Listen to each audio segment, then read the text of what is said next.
자, 3과목에 대한 내용들은 이제 위험물의 종류, 뭐 지정수량이라던가 위험물의 특성을 가지고 푸는 문제. 우리 교재로 봤을 때 위험물의 종류와 관련된 그 파트, 그리고 제조소 등 위험물 안전관리 법령에 대한 문제들이 이제 모여서 나오는 부분인데요.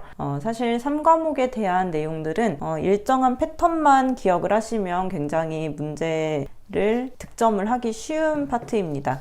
그래서 비전공자 분들은 오히려 2, 3과목에서 이제 점수를 많이 올리시는 전략을 쓰시는 게 좋고, 전공자 화학 쪽을 배우신 분들은 이제 1과목에서 대부분의 점수를 받으시는 것이 좋은데, 제조소 등이나 이런 위험물의 특성과 관련 문제들 중에서 이제 필요한 부분 같이 보도록 하겠습니다.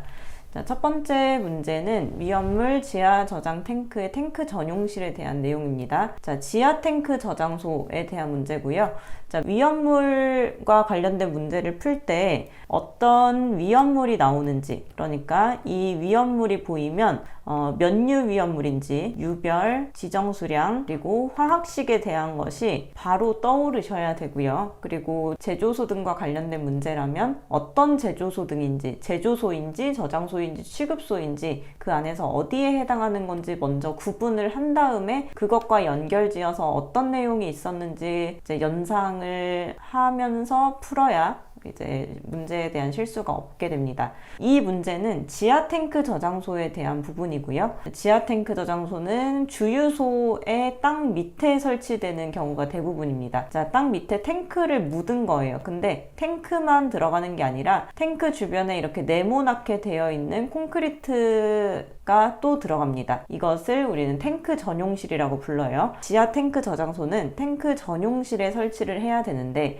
이 탱크 전용실의 설치 기준으로 틀린 것을 고르는 문제입니다. 자, 이 지하 탱크 저장소에서 기억하셔야 될 수치 3가지. 첫 번째는 0.6입니다. 0.6이고요. 두 번째는 0.3입니다. 세 번째는 0.1인데요. 기본적으로 0.6, 0.3, 0.1이 뭐를 의미하냐면, 지하 탱크 저장소와 지면까지의 거리가 0.6m 이상이어야 된다. 탱크 전용실까지의 거리가 아닙니다. 탱크의 상부까지의 거리가 0.6m가 넘어야 되고요. 그리고 탱크의 두께는 0.3m가 돼야 되고, 그리고 이 탱크와 탱크 전용실 사이는 0.1m가 넘어야 합니다. 자, 그래서 철근 콘크리트 구조의 벽은 두께 0.3m 이상으로 해야 하고요. 그리고 지하 저장 탱크와 탱크 전용실 안쪽 사이의 거리는 이 부분을 의미합니다. 0.1m 이상으로 해야 하니까 센티미터로 보면 10cm겠죠. 자, 그래서 이것은 50cm가 아니라 이제 0.1m가 되어야 맞겠고, 철근 콘크리트조 바닥의 두께는 똑같이 벽의 두께와 같이 0.3m입니다. 그러니까 이 네모난 그 탱크 전용실은 전부, 사방이 전부 0.3m의 두께를 가져야 하는 거고요. 벽, 바닥 등의 적절한 방수 조치를 강구한다. 이 내용은 명확하게 우리가 구분을 할 수는 없어도 2번에 대한 숫자가 아예 틀렸기 때문에 2번이 틀린 것으로 답으로 체크해 주시면 됩니다. 자, 그러면 50cm라는 말이 어디서 나왔는지 생각을 해보자면, 이 50cm는 지하 탱크 저장소가 1개 묻혀 있는 것이 아니라 2개 묻혀 있는 경우에 이 탱크 2개를 합친 지정 수량의 배수가 100배보다 이상이면, 100배보다 크면, 즉 위험물이 많으면 이 둘 사이의 거리를 1m로 해야 되고요. 100배보다 지정 수량 배수의 100배보다 적게 되면, 즉 위험물의 양이 적으면 그만큼 위험성이 덜해지기 때문에 거리도 줄어들 수 있습니다. 0.5m로 합니다. 이때 0.5m라는 말이 나오기 때문에 각각의 숫자만 기억하시는 것보다는 이 숫자가 어느 부분의 숫자를 의미하는 건지를 같이 봐주시기 바랍니다.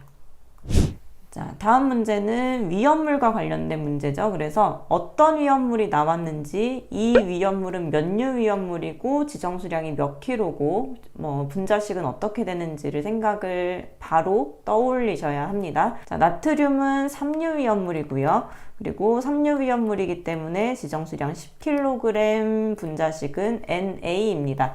나트륨이 물과 작용하면 위험한 이유로 옳은 것을 고르는 문제니까 나트륨이 물과 만났을 때는 수소를 발생하게 됩니다. 자, 수소를 발생하는데 이때 왜 위험한지 수소를 방출함으로 위험하다라고 골라주시면 되겠고, 물과 반응하여 산소를 방출하는 게 뭐가 있었는지 떠올리실 수 있겠죠? 어떤 것들을 해서 산소가 나오는 것은 하나밖에 없습니다. 바로 인류 위험물인데요. 인류 중에서 알칼리 금속의 과산화물의 경우에는 물과 만나서 산소가 나오는 거고, 또 물과 만나서 수소가 나오는 것들은 나트륨, 칼륨뿐만 아니라 이류 위험물에 해당하는 철마, 분에 해당하는 그런 위험물들도 수소를 발생할 수 있습니다.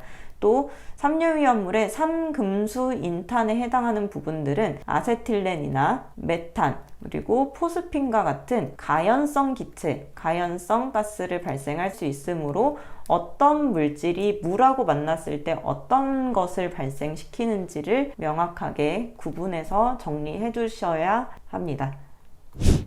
자, 다음은 53번입니다. 황화린에 대한 성질이고요. 황화린도 위험물이니까 몇류 위험물인지 지정수량, 분자식을 생각해보면 황화린은 이류 위험물이고요. 지정수량은 100황유적에 100kg입니다. 황화린은 3가지 종류가 있는데 인의 개수가 3개, 5개, 7개에 따라서 P4S3 그리고 P2S5, P4S7 이렇게 3가지가 있습니다. 자, 황화린은 전부 다 황과 인이 만나서 만들어진 이제 위험물이기 때문에 연소했을 때 황과 인의 개수와 상관없이 이 종류에 따라서 발생하는 것이 오산화린 그리고 이산화황이 됩니다. 공통적으로 유독한 연소 생성물이 발생한다. 여기에서 유독한 가스는 SO2를 의미합니다. 이 이산화황의 경우에는 색깔이 푸른색의 기체니까 이것까지 알아두시면 좋고요.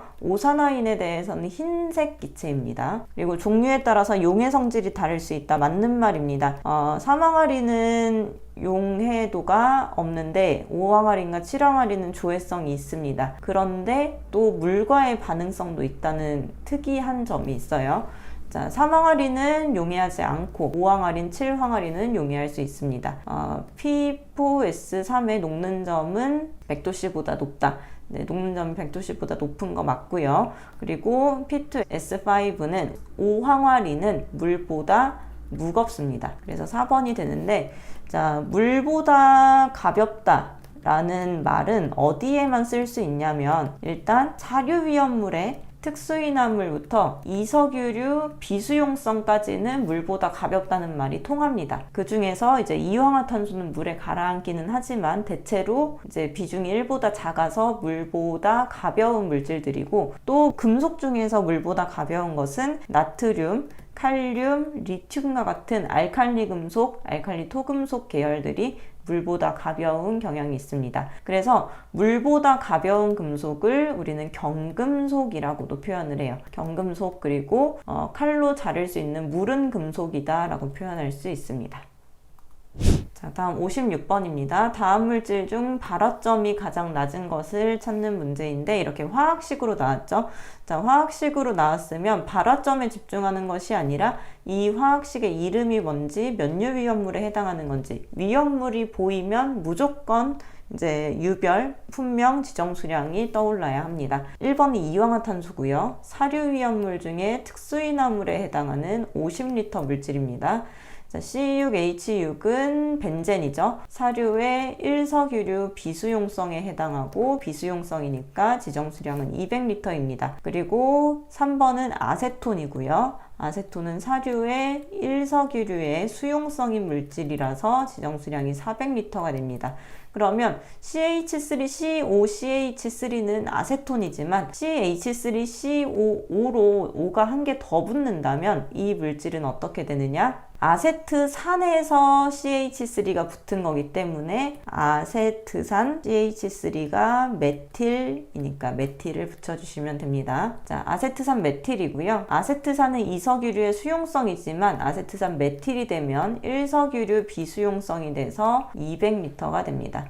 자, 이 상태에서 이제 품명에 따라서 이제 구분을 하면은 대부분 뭐 발화점이 낮고 뭐 그런 것들을 찾아낼 수 있는데, 특히 인화점의 경우에는 품명 순서대로 인화점이 커집니다. 인화점과 품명은 거의 유사한 형태로 특수인화물보다는 1석유류의 인화점이 크고 2석유류, 3석유류, 4석유류 이 순서대로 인화점이 커질 수 있는데, 발화점은 약간 경향성이 다릅니다. 하지만 이 문제에서는 특수인화물이 이렇게 딱 있기 때문에 특수인화물의 조건 자체가 인화점 영하 20도, B점 40도, 발화점 100도씨 미만인 물질이라는 기준이 있기 때문에 이氧화탄소가 발화점이 가장 낮은 위험물로, 특수인화물이기 때문에 가장 낮은 위험물로 골라주시면 되겠습니다. 뭐 특수인화물이라서 발화점이 낮은 건 아니지만 이 안에서 우리가 발화점을 기억하는 건 쉬운 일이 아니기 때문에 일단 품명으로 구분을 하고 그 안에서 그나마 품명이 제일 앞에 쪽에 있는 것이 발화점이 낮지 않을까라고 생각해서 고르시면 된다는 뜻으로 말씀드린 거고요. 실제로 이氧화탄소는 특수인화물 중에서도 발화점이 낮은 물질이므로 좀 기억을 하실 필요가 있습니다. 자, 59번입니다. 물과 반응하여 산소를 발생하는 것. 자, 물과 반응해서 산소를 발생하는 거는 한 가지 종류밖에 없다고 말씀드렸죠. 바로 인류 위험물 중에서 알칼리 금속의 과산화물에 대한 것을 물어보고 있는 상황입니다. 자, 그러면 이 위험물들이 몇 류 위험물인지 생각해 보았을 때 KClO3는 인류 위험물 중에 염소산 칼슘이고요. 염소산 염류가 되겠죠. 그리고 3번은 인류 위험물 중에 과염소산 염류, 4번은 탄화칼슘이죠. 3류 위험물 중에 칼슘, 알루미늄의 탄화물입니다. 그러면 2번은 인류 중에서 과산화 나트륨이므로 무기과산화물, 즉 알칼리 금속의 과산화물에 해당하므로 2번이 물과 만나서 산소를 발생하는 물질입니다. 즉 인류 위험물 중에서 다른 거 뭐 염소라던가 브롬, 요오드, 과망간산 이런 것들 없이 그냥 딱 산소만 붙어 있는 이 위험물에 대해서 산소가 발생한다 라고 보시면 되겠습니다. 자, 다음은 2023년도 2회의 첫 번째 문제 43번의 증기 비중이 가장 작은 것을 고르는 문제입니다. 자, 증기 비중이라는 말이 나오면 자연스럽게 우리는 29분의 분자량을 떠올릴 수 있어야 돼요. 자, 비중은 물과 비교하는 것이기 때문에 물에 뜨느냐 가라앉느냐를 구분하는 거라서 사실 분자량에 큰 관계가 없습니다. 분자 사이의 결합, 그리고 분자를 구성할 때 원자와 원자 사이의 결합이 어떻게 이루어지는지에 따라서 비중이 결정되는 거기 때문에 비중은 계산을 할 수가 없지만 증기 비중은 무조건 계산할 수 있습니다. 어떤 물질이든 계산할 수 있어요. 대신 우리가 분자량을 알고 있어야 되겠죠.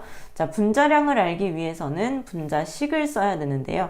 이氧화탄소는 CS2, 아세톤은 CH3, CO, CH3입니다. 아세트알데히드 CH3, CHO이고요. 그리고 디에틸에테르는 C2H5, C2H5입니다. 자, 이게 너무 빠르다고 생각하시면 아직 위험물 표에 대한 암기가 덜 되신 거예요. 바로바로 이 물질에 대한 화학식을 보고 물질의 이름, 품명, 지정수량 다 떠올리실 수 있어야 합니다. 자, 모두 다 29분의 분자량을 하는 거기 때문에 29분의 분자량을 이렇게 계산을 해도 되지만 29가 고정되어 있는 값이니까 분자량끼리 비교해서 분자량이 가장 작은 것을 골라도 똑같은 풀이 방법이 되겠죠. 자, CS2는 C가 12고 S가 32 곱하기 2가 됩니다. 그리고 아세톤은 29분의 12, 1 곱하기 3, 12, 16, 12, 1 곱하기 3이 되겠고, 아세트알데히드 12죠. 그리고 1 곱하기 3, 12, 1, 16이 됩니다. 디에틸에테르는 29분의 12 곱하기 2, 1 곱하기 5 플러스 16, 12 곱하기 2, 1 곱하기 5로 해주시면 됩니다. 이 중에서 값이 가장 작은 것은 3번이 되겠네요. 3번. 자, 계산을 했을 때 다 2가 넘는 값이 나올 거예요. 계산기로 다 해보시고요. 3번에 대해서는 1.52가 나오기 때문에 분자량이 가장 작은 아세트알데히드를 골라주시면 되겠습니다. 46번입니다. 삼류 위험물을 취급하는 제조소와 300명 이상의 이런 말이 있는데 삼류 위험물을 하니까 삼류 위험물에 대한 문제인가 라고 생각하겠지만 우리는 이 제조소 그리고 안전거리를 주목해야 합니다. 제조소 안에서의 안전거리, 이게 어떤 내용이었냐 하면 보유공지와 달라요. 안전거리는 제조소를 기준으로 이 제조소와 다른 부분과 몇 미터가 떨어져 있는지, 즉 어떤 대상물과 상대 대상물 사이의 거리를 의미하는 겁니다. 그래서 어떤 수치가 떠올라야 하느냐, 3, 5, 10, 20, 30, 50m라는 이 값이 떠올라야 합니다. 이 숫자 배열 보시면 기억나는 내용이 있으시겠죠? 7000V에서 35000V까지는 안전거리 3m, 35000V 이상은 안전거리 5m, 뭐 주택, 가스, 학교, 병원, 극장, 문화재와 같은 것들에 대한 안전거리 내용입니다. 자, 그러면 여기는 영화 상영관, 즉 사람이 많이 모이는 곳에 대한 안전거리를 물어보고 있는 거니까 30m가 되겠습니다. 그래서 안전거리와 보유공지는 꼭 구분을 해서 알아두시면 되겠습니다. 자, 49번입니다. 지정수량의 각각 10배를 운반할 때 혼재할 수 있는 위험물. 혼재는 어떻게 푸느냐? 423, 524, 61로 풉니다. 그래서 각각의 몇류 위험물인지 생각을 해보면 과산화나트륨은 1류죠. 그리고 과염수산 6류입니다. 과망간산 칼륨 1류고 정린 2류고요. 질산 6류, 알코올 4류, 과산화수소 6류, 아세톤 4류입니다. 자, 이렇게 됐을 때 1류와 6류는 가능하지만 1류, 2류 안 되고 4류와도 안 되기 때문에 1번이 답이 되겠습니다. 자, 이렇게 혼재할 수 있는 경우는 423, 524, 61로 간단하게 풀이를 할 수 있지만 위험물 간의 거리를 상호 간의 간격을 1m 간격을 두고 저장할 수 있는 경우에 대한 내용이 6가지가 있습니다. 우리 본문에도 나오고 기출문제로도 꽤 자주 등장하는 내용이에요. 그래서 이 내용은 실기에도 연결이 될 수 있습니다. 자, 1m 간격으로 저장할 수 있는 거 1류 중에 알칼리 금속의 과산화물을 제외하고 5류 위험물, 또 1류와 6류 위험물, 이런 것들 이렇게 쭉 해서 6가지가 있는 것이 있어요. 이 관련된 해설을 보시면 이제 혼재라는 내용과 별개로 약간 유사하기도 하고 또 아닌 게 들어가 있기도 하고 그래요. 자, 혼재라고 하면 위험물의 유별만 구분하면 되지만 1m 간격을 두고 저장한다는 말이 나오면 어떤 위험물 중에서 되는 게 있고 안 되는 게 있고 뭐 이런 것들이 있으니까 이 내용까지 관련 기출문제로 같이 정리하시기 바랍니다.